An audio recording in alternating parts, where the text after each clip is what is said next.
Welcome back, everybody, or welcome to another episode of Nain Shorts, where we tackle the big questions.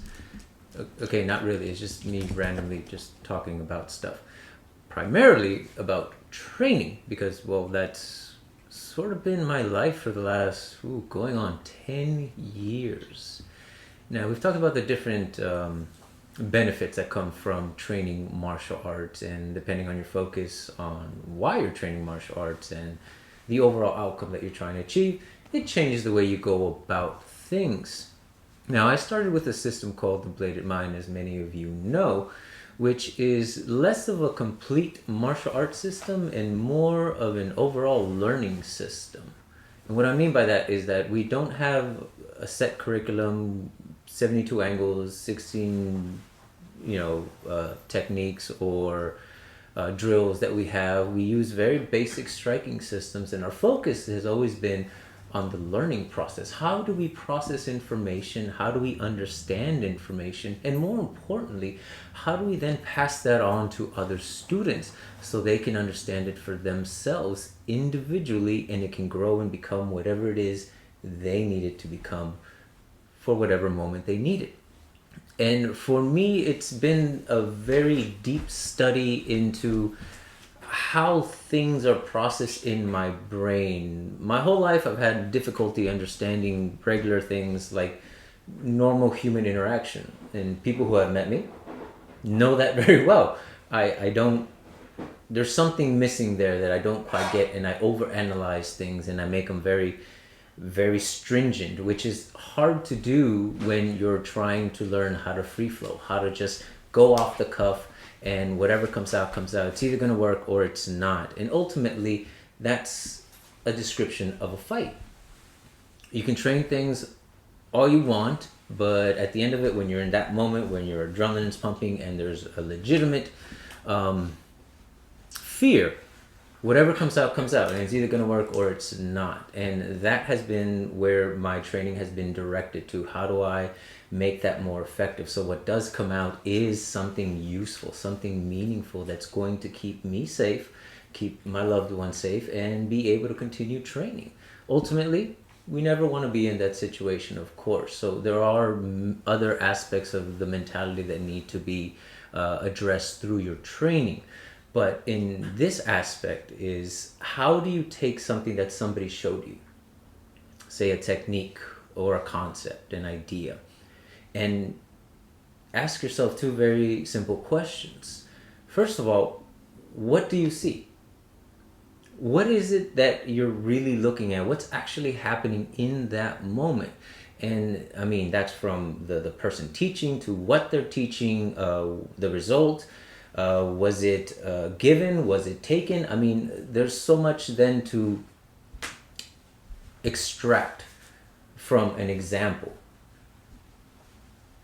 And to figure out really tells you what you know and understand. Now, there was a time in my training where I did start to develop better skills. Rick will tell you, I became an even more arrogant asshole. I started off as one, but it was false bravado. But then when I actually started getting confident in what I did, I really became an asshole. And that was beaten out of me. Now, I only bring this up because in my studies, I've come to realize that pride and ego, the things that feed your arrogance, have no place in the learning process. Because there was a time where I would see something, and if it wasn't in line with what I already understood and knew to be true, because that's what was given to me and that's what I believed, then it was automatically crap. And it wasn't worth my time. It wasn't worth looking deeper into it. Now, don't get me wrong. There's some stuff out there that it is really, really hard to believe. And people have made a living out of making fun of these videos where no touch sort of things happen, or somebody's fighting with a giant log. Ridiculous. But even still, at this point in my training, it's no longer about, oh, that's crap. It's like, is there something to be learned from this other than just a moment of laughter? Because that's an extreme. That's one where I think most of us, if not all of us, could agree, yeah, that's completely crap. But did you ever stop to think in those no-touch videos? What had to have happened, the relationship between that instructor and that particular student, that got that student to believe that that was true? Or are they just part of some sort of gimmick? But some of these people really believe that. What happened in their training? What happened in their time that got them to that point? Because a lot of these people started off as legitimate martial artists. Now, why am I even thinking these things? Because now I'm trying to truly understand what it is I'm looking at, not based on what I think, but literally what am I seeing in front of me? And it required me to get rid of that opinion, get rid of that criticism, and really look at what's going on. Now we bring it back to something more basic, a combination, a technique. What am I seeing? What are the other things that are happening that allow this person to perform these ideas or these techniques, these movements? And what is the overall concept? What are they trying to convey? What's really being said beyond the physical movement? Am I really associating what they're saying with words with what they're doing physically? Is there a disconnect? And if so, how would I make that work? Which would be the second question in now this process that's becoming a revolution of my own ideas. How would I make that work? Well, first of all, do I even understand enough of what's being shown to me to be able to make it work? And if I don't, what am I missing? What are the ideas or concepts that I don't understand? What is the training that these people have had that I have no idea of that allows them to do these things? Now I'm trying to study whether I agree with what's being said or not. As much information as I possibly can, because ultimately I do choose to believe that the human body is only capable of so many things. There are only so many ways that you can punch, so many kicks, and some of those are because that particular person is able to do them. It may not be possible for everyone else. You may not need to do those things. You may not want to do those things. All of a sudden, all these other ideas will either limit or expand what you're able to absorb, what you're able to take with you, and then incorporate it into what you're doing.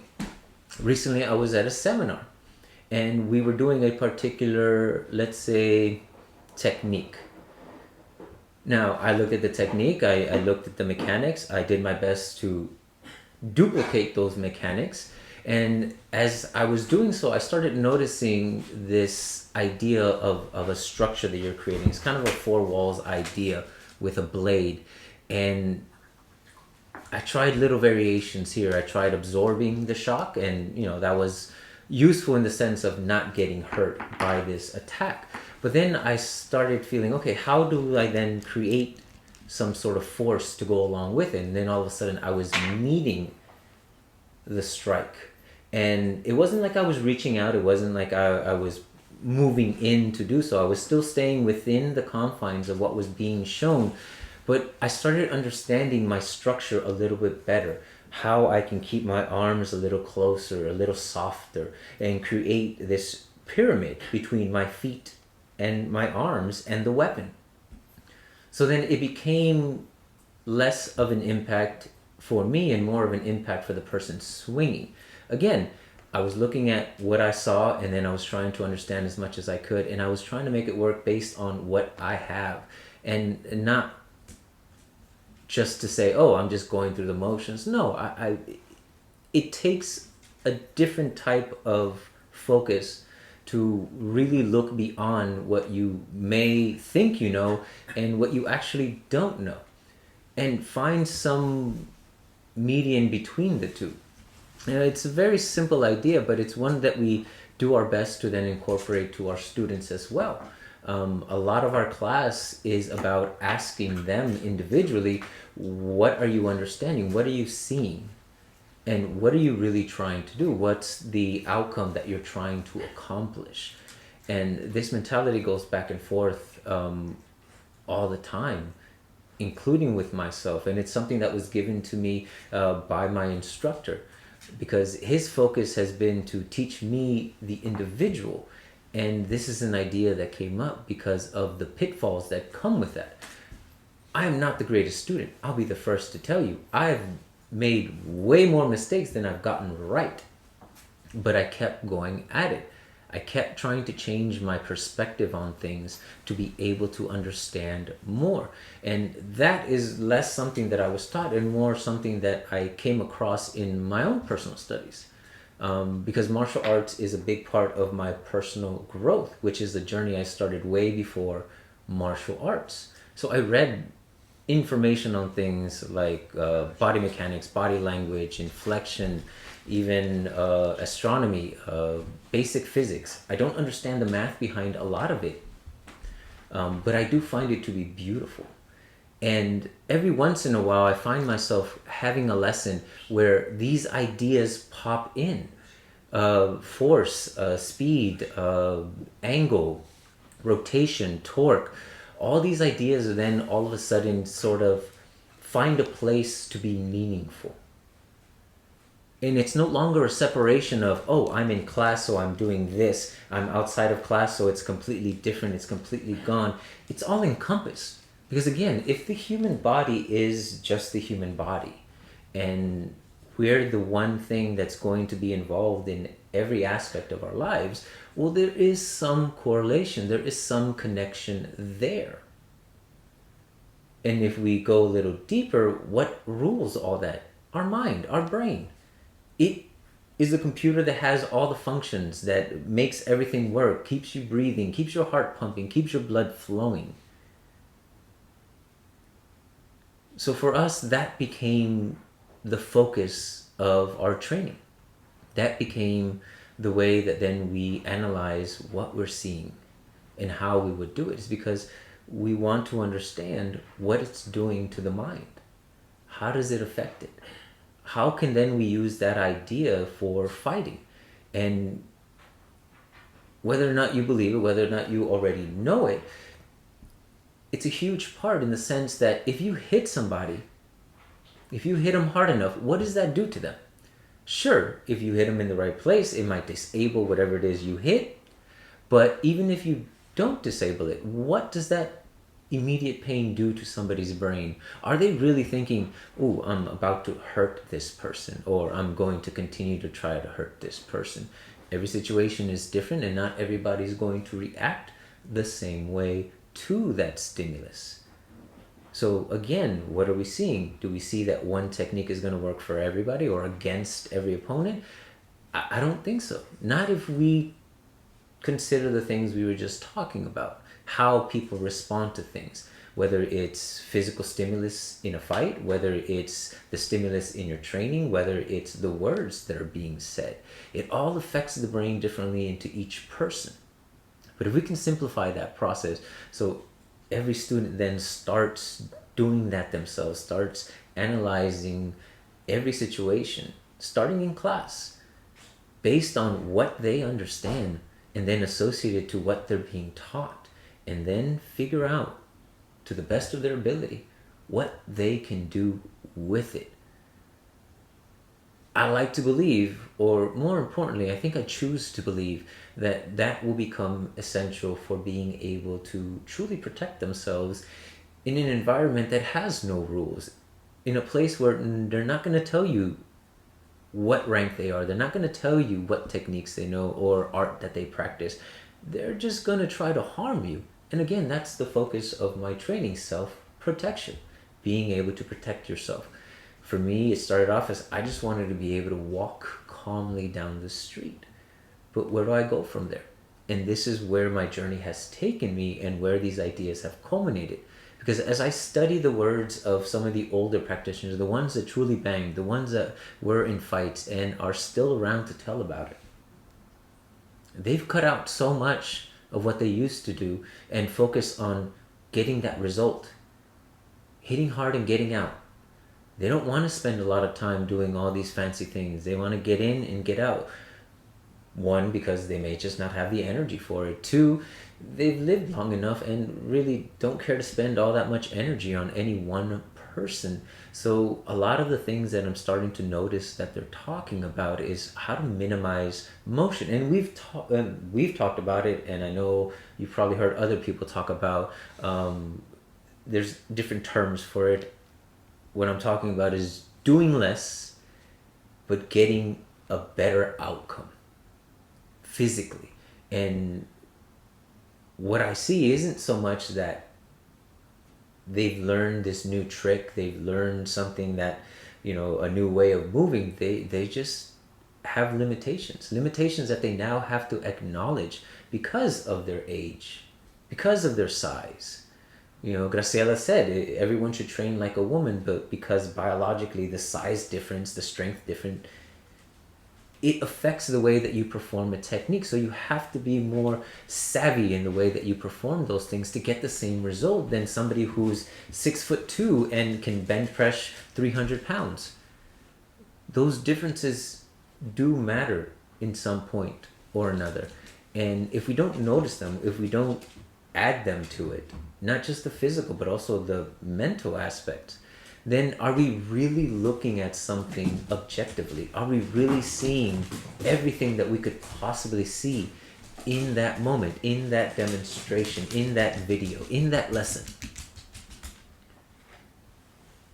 And for me, it did. My opinion and my thoughts hindered my growth. So I've worked very hard to make it a habit to not allow that to happen and to truly focus, what am I looking at? How would I make that work? And so far, it has opened my mind to other possibilities. And I'm going to continue training that way. Now, you probably have your own way of analyzing and breaking down information. How does it work best for you? Would any of these ideas be helpful to you in your personal growth? Because again, ultimately, regardless of why we're doing it, we always want to improve. We always want to get better. We always want to do it better than we did before. So how do we do that? Well, keep practicing, keep training, keep learning, keep growing. And how do we do that? Well, to each their own. You're going to find your way. This just happened to be the way that came across through my training, my own ideas, and my own mentality about it. And now I share it with you. So thank you very much for listening. It is the week of Thanksgiving, so happy Thanksgiving to all you wonderful people. I hope you have a wonderful, safe holiday with your family and friends. And I'll see you on the next one. Till then, 3, 2, 1, cut!